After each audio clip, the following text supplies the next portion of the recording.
Hello student, मेरे channel में आपका स्वागत है। आज मैं आपके सामने एक प्रेरणादायक कहानी लेके आई हूँ जो हमारी लोक कथाओं से निकली हुई कहानी है। ये लोक कथाएं हमें जीवन में आगे बढ़ने की प्रेरणा देती है, हमें कोई सबक देती है ताकि वो हमारे जीवन में आगे काम आए। तो अगर आपको मेरा ये वीडियो पसंद आए तो प्लीज़ मेरे वीडियो को लाइक कीजिए और मेरे चैनल को सब्सक्राइब कीजिए। तो ये जो मैं कहानी आपके सामने प्रस्तुत करने जा रही हूँ, इसका नाम है नमक की मिठास।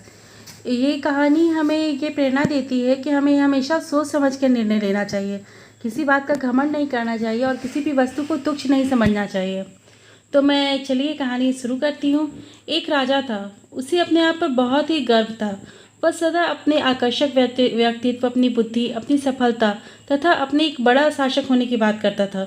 वह चाहता था कि उसके आसपास जो भी लोग हैं वो हमेशा उसकी बातों पर विश्वास करें और हमेशा उसकी प्रशंसा करें। उसे वही लोग अधिक पसंद आते थे जो जो उसकी प्रशंसा करते थे, उसकी चापलूसी करते थे। राजा की 3 लड़कियां थी। एक दिन उसने अपने तीनों का अपने प्रति प्रेम की परीक्षा लेना चाहा। उसने उन्हें अपने पास बुलाया।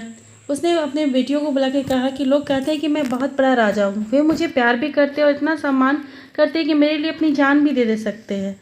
वे हर समय मेरी प्रशंसा के गीत गाते रहते हैं, लेकिन मैं जानना चाहता हूँ कि मेरी अपनी बेटियाँ मेरे बारे में क्या सोचती है। अब तुम बताओ कि तुम लोग मुझे कितना प्यार करती हो और किस तरह का प्यार करती हो। उसने सबसे पहले अपनी बड़ी बेटी से पूछा कि तुम मुझे कितना प्यार करती हो। तो बेटी बोली, पिताजी मैं आपको बहुत प्यार करती हूँ। मेरा प्यार आकाश की तरह अनंत और सोने की तरह शुद्ध है। यह सुनकर राजा बहुत प्रसन्न है, क्योंकि उसे अपनी प्रशंसा बहुत अच्छी लगती थी। फिर अपने अपनी दूसरी लड़की से पूछा कि वह क्या करती है। तो वो बोलती, पिताजी मैं आपको बहुत प्यार करती हूँ। मेरा प्यार आपके लिए समुद्र की तरह असीम है और जवाहरातों की तरह मूल्यवान है। राजा प्रसन्नता से हंस पड़ा, उसे बहुत ही अच्छा लगा। तब उसने अपनी छोटी बेटी से पूछा, तुम क्या कहती हो, तुम मुझे कितना प्यार करती हो। छोटी बेटी ने कहा, मेरा प्यार ऐसा ही है जैसा एक बेटी का अपने पिता के लिए होता है। फिर भी राजा बोला, लेकिन फिर भी तुम मुझको बताओ कि तुम कितना मुझे प्यार करती हो। तो तीसरी लड़की सोचने लगी और बोली कि पिताजी मैं इतना ही कह सकती हूँ कि मैं आपको उतना ही प्यार करती हूँ जितना आप और मैं नमक को करते हैं। यह सुनकर राजा बिल्कुल गुस्से में आ गया और कड़क के बोला, क्या तुम केवल साधारण नमक के बराबर मुझे प्यार करती हो। तो उसने उत्तर दिया, हाँ पिताजी। तो राजा बहुत ज़्यादा क्रोधित हो गया और बोला, तुम्हारी ये कहने की हिम्मत कैसे हुई कि तुम मुझे साधारण नमक से मेरी तुलना कर रही हो। राजा गर्जा, क्या मैं इतना सस्ता हूँ? तुम अपने शब्द तत्काल ले लो, नहीं तो ये तुम्हारे लिए अच्छा नहीं होगा। लेकिन फिर भी बेटी बोली कि लेकिन पिताजी इससे अच्छा और तरीका मेरे पास नहीं है कि जिससे मैं अपना प्यार आपके लिए प्रकट कर सकूँ। राजा क्रोध से लाल पीला हो गया। उस दिन से उसने अपनी छोटी बेटी से सारे संबंध तोड़ लिए और एक तरह से वो उसकी दुश्मन बन गई। समय गुजरता गया। राजा ने अपनी दोनों बेटियों का विवाह राजकुमारों के साथ खूब सारा दहेज देकर किया। अब तीसरी राजकुमारी अकेली रह गई। रानी ने एक दिन अपनी छोटी बेटी के विवाह के लिए भी चिंतित होने लगी। राजा से उसने कहा कि हमें अपनी छोटी बेटी का भी विवाह करना चाहिए। राजा ने अपनी छोटी बेटी का विवाह एक भिखारी से करके उसे विदा कर दिया। राजकुमारी ने अपना यह दंड बिना एक शब्द कहे स्वीकार कर लिया।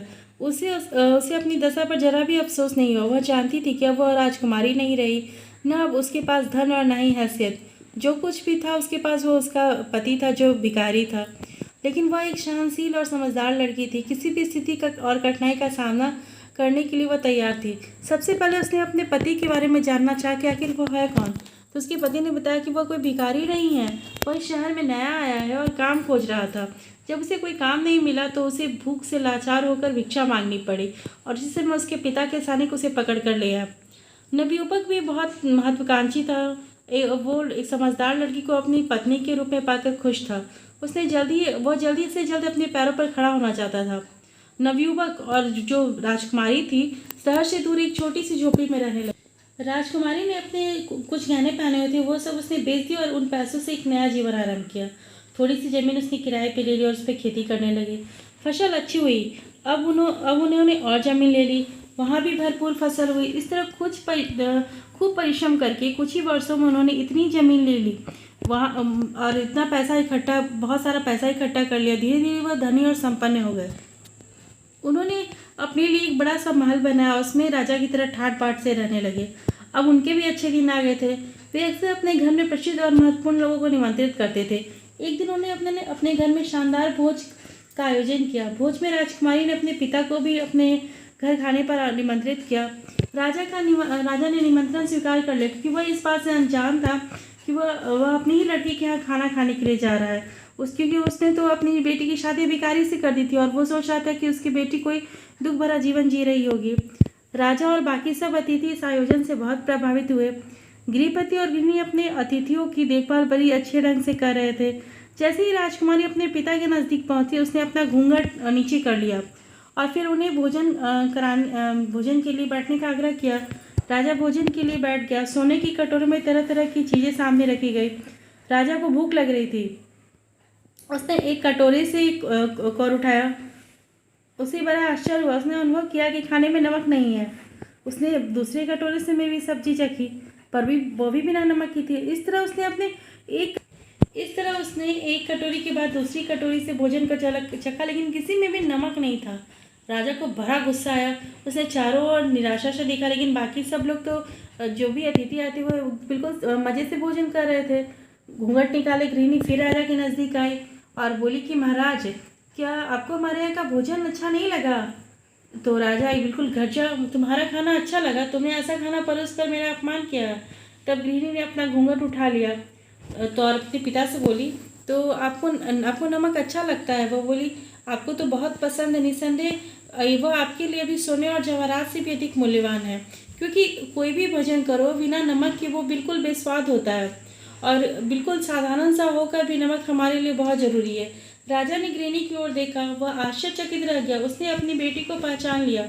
वह कुछ न कर सका। पहली बार उसने अनुभव किया कि आदमी के लिए सस्ता और साधारण नमक सोने और जवाहरातों से भी अधिक महत्वपूर्ण है। वह अब तो राजा की आंखें खुल गई थी। वह अपनी बेटी से बोला, मेरी बच्ची। और राजा ने राजकुमार को प्यार से बोलते हुए कहा, राजा ने अपनी बेटी से कहा कि मुझे मेरी मूर्खता के लिए बेटी क्षमा कर दो। और अपनी गलती मानते हुए राजा ने अपनी छोटी राजकुमारी और उसके पति को सारा राज दे दिया। तो बच्चों, इस कहानी से हमें यही प्रेरणा मिलती है कि बिना सोचे समझे कोई भी निर्णय नहीं लेना चाहिए और हमेशा किसी भी चीज़ को तुच्छ और छोटा नहीं समझना चाहिए, क्योंकि एक साधारण सी चीज़ भी कभी बहुत महत्वपूर्ण होती है। तो आज का वीडियो इतना ही है। अगर आपको मेरा ये वीडियो पसंद आए तो प्लीज़ मेरे वीडियो को लाइक कीजिए और मेरे चैनल को सब्सक्राइब कीजिए। Okay, bye.